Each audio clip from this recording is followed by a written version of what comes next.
Hello दोस्तों, नमस्कार। Study for girls में आपका स्वागत है। मेरा नाम है कमलेश महतो और हम लोग चर्चा कर रहे हैं नागपुरी भाषा एवं साहित्य के अंतर्गत बनकेबरा भाग 1, जिसमें कि कविताओं का संकलन है, उसके बारे में। अब तक हमने 10 कविताओं को पढ़ा है, यह हमारी 11वीं कविता होगी। तो कविता का शीर्षक है वसुधा के देवहू जी, अर्थात पृथ्वी के देव जी। इसके कवि हैं सहनी उपेंद्र पाल नहन। सहनी उपेंद्र पाल नहन।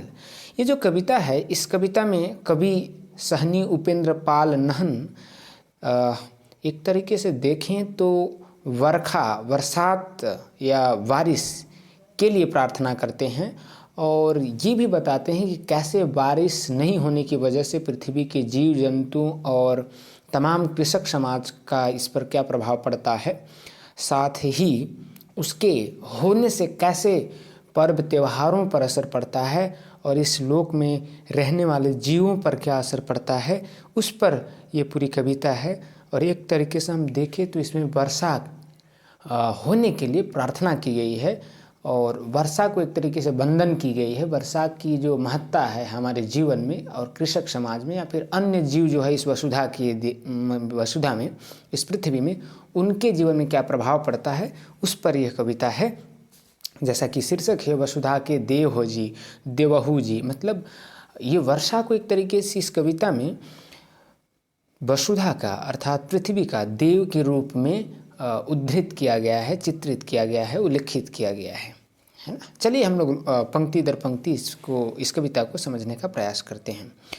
तो वसुधा के देवहू जी कविता का शीर्षक है और इसके लेखक हैं, कवि हैं सहनी उपेंद्र पाल नहन।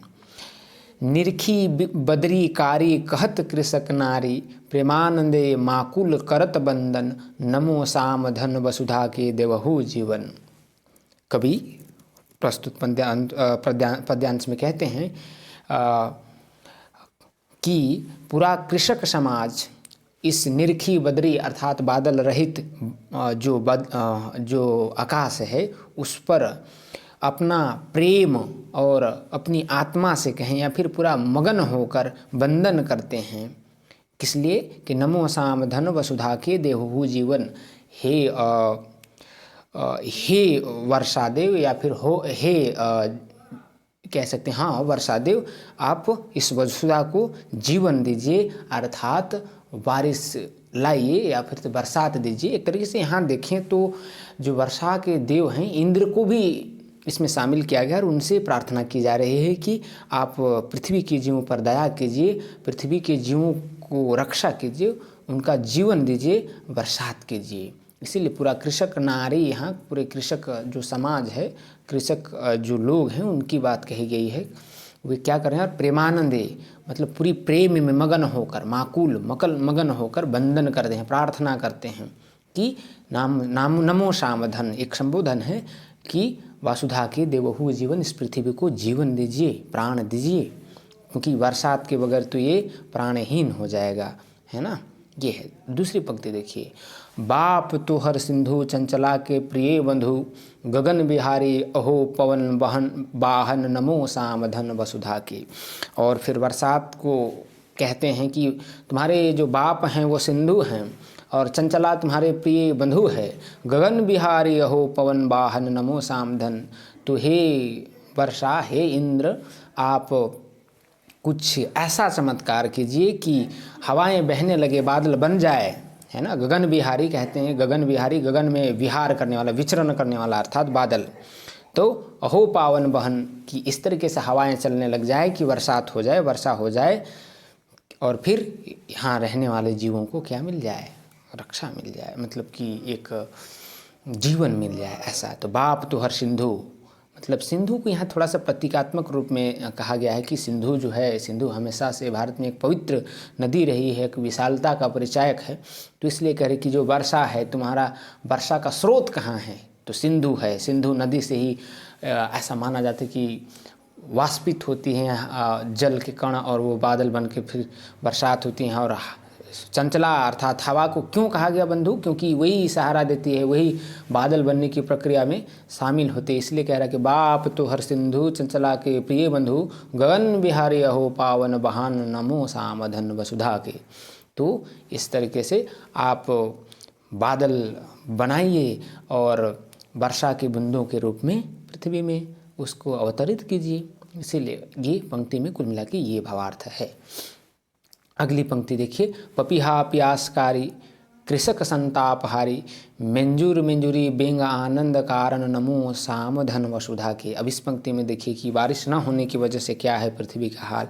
पपीहा अर्थात एक प्रकार की चिड़िया, प्यासकारी प्यासी है, कृषक संतापहारी और पूरा कृषक समाज गर्मी तपती गर्मी से तप रही है, संताप में है, दुख में है। मेंजूर मेंजूरी बेंग आनंद कारण, नमो सामधन, और जो मेंजूर अर्थात मयूर है, मयूरी है, बेंग अर्थात मेंढक है, ये सब के भी आनंद के लिए, इन सबों के आनंद को हम तभी महसूस कर सकते हैं जब बारिश हो। इसीलिए कह रहा है कि इस कारण हेतु ही बरसात हो जाइए, है ना, जिससे पपीहा का प्यास बुझ जाए, कृषक जो धूप तपती धूप से संताप में है उसको राहत मिल जाए, मेंजूर मेंजूरियों को नाचने का अवसर मिल जाए, आनंद करने का अवसर मिल जाए, बेंग को अपनी टर टर की आवाज़ करने का अवसर मिल जाए। हे वसुधा बारिश कीजिए, मतलब हे वसुधा के जीवन की रक्षा हेतु बारिश हो जाइए, इंद्र से कहें या फिर बरखा को एक तरीके से यह वंदन करा जा रहा है। नभ धुन सिरही भेके सारग विभव लेके, लानहु नंदन बन धरती आंगन, नमो सामधन वसुधा के। नभ धनु सिरही भेके सरग भी विभव लेके। अब कह रहे हैं कि हे प्रभु कुछ ऐसा कीजिए कि स्वर्ग से ही धरती तक का सीढ़ी बना दीजिए। नभ धनु सिरही सीढ़ी भेके सरग विभव लेके, लानहु नंदन बन धरती आंगन, नमो सामधन वसुधा के। अब देखिए यहाँ प्रतीक है कि जैसे बरसात होती है तो स्वर्ग से ही ऐसा लगता है कि पृथ्वी का संपर्क हो जाता है। क्योंकि अब बरसात होती है तो आसमान से बूंदें गिरती हैं और पृथ्वी पे वो स्वर्गिक आनंद आता है। तो वो समझिए कि हम स्वर्ग जब भी कहते हैं तो ऊपर समझते हैं, है ना। तो ऊपर से जब बारिश की बूंदें गिरती हैं तो एक तरीके से स्वर्ग में, पृथ्वी में स्वर्ग आ जाती है, अर्थात तो ये बारिश सीढ़ी का काम करती है। तो मुझे लगता है कहीं ना कहीं ये कुल मिला के कवि यहाँ कहना चाह रहे हैं कि बारिश कीजिए और वो जो बारिश होने के बाद वो एक सीढ़ी बन जाता है और स्वर्ग से एकदम पृथ्वी तक वो हो जाता है। क्या कह रहे हैं, लानहु नंदन बन धरती आंगन, नमो सामधन वसुधा के। और फिर वो जो सीढ़ी बन जाती है जिससे कि पूरा पृथ्वी क्या है बन जाता है, क्या नंदन बन धरती, और एक एकदम आंगन बन जाता है, खूबसूरत आंगन बन जाता है, नमो सामधन वसुधा की।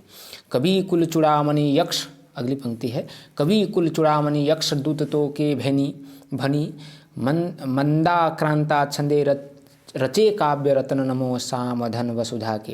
अब इस कविता में कवि देखिए अपनी ओर से न्यौछावर करते हुए क्या कहता है, कवि कुल चूड़ामणि मतलब कवि कुलों में सर्वश्रेष्ठ, यक्ष दूतों के भनी, और मैं कवियों की श्रेष्ठ कुल से यक्ष की दूत बनाकर मंदाक्रांता छंद में कविता रच कर मैं भेज रहा हूँ या भेजता हूँ। क्यों? कि बारिश हो जाए। कवि कुल चूड़ामणि यक्ष दूत तो के भनी, कवि कुल चूड़ामणि, चूड़ामणि अर्थ का अर्थात होता है कुल में कोई व्यक्ति या कोई ऐसी चीज़ जो सर्वश्रेष्ठ हो। तो कह रहा है कि कवि कुलों में सर्वश्रेष्ठ जो मेरी कविता है या जो छंद है उसको मैं यक्ष का दूत बनाकर भेजता हूँ। छंद रचे काव्य रतन, नमो सामधन वसुधा के। और मैं अपनी तरफ से जो भी कविता की सर्वश्रेष्ठ कृति हो सकती है उसको मैं भेंट करता हूँ। मंदाक्रांता एक छंद होती है कविता की, और खास करके ये जो कवि हैं सहनी उपेंद्र पाल नहन, ये इस छंद के लिए इनकी ख्याति है। तो वही कह रहे हैं कि मैं अपनी ओर से भेंट करता हूँ, हे इंद्र कहें या फिर हे वर्षा, अब अपनी कृपा बरसा दो, पृथ्वी को एक नया जीवन दे दो, वसुधा को एक नया जीवन दे दो। करम जितिया तीज सबक उमंग बीज, तोर अंके समाहित गावत नहन, समो समाधन वसुधा के। और कह रहा है कि आपके ही आसरा से, आपके ही आशा से ये जो तीज है, करम है, जितिया है, ये पर्व मनाए जाते हैं, उनके बीज बोए जाते हैं। अगर आप ही ना हो तो फिर गड़बड़ हो जाएगा मामला। इसलिए करम जितिया तीज सबक उमंग बीज, तोर आँके समाहित गावत नहन समो समाधन वसुधा के। और कह रहा है कि करम जितिया तीज सब तो आपके ही वो में आपका ही मतलब कहें छत्र छाया में होता है, आपके ही आगमन से होता है। और मैं आखिर में क्या करूं, मैं अपना गीत जो है आपके समर्पित करता हूँ, समाहित करता हूँ कि हे वर्षा, हे इंद्र, कुछ कृपा कीजिए, वसुधा को नया जीवन दीजिए। तो ये जो कविता है पूरी ख़त्म हो गई मेरे ख्याल से। तो जो पूरी कविता है इसमें कुल मिला के जो वर्षा है, जो वर्षा है, उसको उसके प्रति एक समर्पण भाव दिखाया गया है, उसके प्रति एक सम्मान भाव दिखाया गया, प्रार्थना भाव दिखाया गया, वंदना भाव दिखाया गया। चूँकि जानते हैं एक भारत एक कृषि प्रधान देश है और झारखंड की भी बहुत सारी आबादी उसमें रहती है। और न केवल कृषक बल्कि पूरी जो धरती है, जीव जंतु या वनस्पतियाँ हैं, सब बारिश पर निर्भर है, तो उनका जीवन इस पर निर्भर है। इसलिए वंदन किया जा रहा है, उसकी बारिश के लिए प्रार्थना की गई है कुल मिला के इस कविता में। तो ये थी आज की कविता। देख लेते हैं कुछ इनसे बनने वाले महत्वपूर्ण सवालों को। तो वसुधा, देखिए पहला प्रश्न है, वसुधा के देवहू जी कविता कर कवि के हैं के? तो सहनी उपेंद्र पाल नहन। वसुधा के देवहू जी कविता कर कवि है के?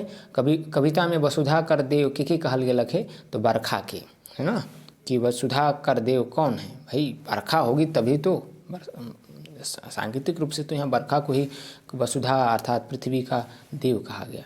कविता में सिंधु केकर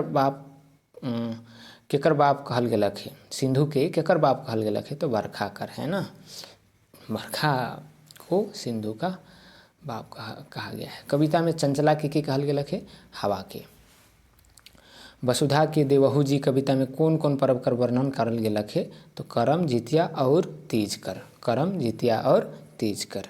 कविता में कौन छंद में लिखल गेलक है? तो मद्दाक्रांता छंद, जेकर लिए कि सहनी उपेंद्र पाल नहन जानल जाए ना। बनकेवरा कर कौन कविता में बरखा होवे के लागिन प्रार्थना करल गेलक है? तो वसुधा के देवहू जी। तो ये एक सार सा सवाल है। तो ये थी आज की कविता।